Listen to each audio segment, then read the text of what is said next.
Amalungu e-ANC azomela iqembu okhethweni lohulumeni beyindawo oluzayo azodlula ngaphansi kwemiqathango enzima ngaphambi kokuvunyelwa ukumela iqembu.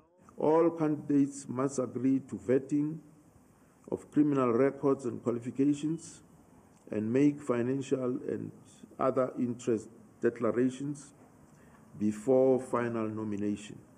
Uhlu lwabazomela iqembu kumele lulinganise ubulili kanye nobuhlanga. Section 3 deals with balancing the lists. The ANC lists must deliver the diversity of required skills, experience, and capacity. They must be representative of all national groups considering municipal demographics. Bazothathelwa izinyathelo ezinqala abazosebenzisa imali ukunxenxa ukwesekwa. They may not engage in any campaign that relies on donations or spending own money, with the exception of paying for meeting venues.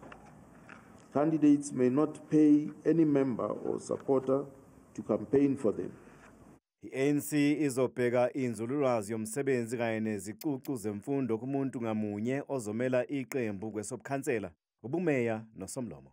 All candidates to be considered for the positions of mayors, speakers, and chief whips must possess the following qualifications and experience: tertiary qualification from an accredited institution and at least 3 years experience either as an MP or MPL or councillor.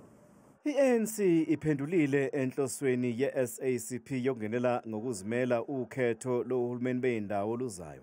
Isinqumo se-SACP sinenge kabi usihlalo wekomiti lezokhetho le-ANC. uMotlanthe uthi bathole uhlu lwamagama abantu aluqhamuka ku-SACP. As the electoral committee, we do have members who were forwarded by the South African Communist Party. Even at the level of the electoral committee, we do have a member of the SACP and in a number of PLCs. I-ANC izomemezela abazoyimela kwezobumeya ngaphambi kokhetho.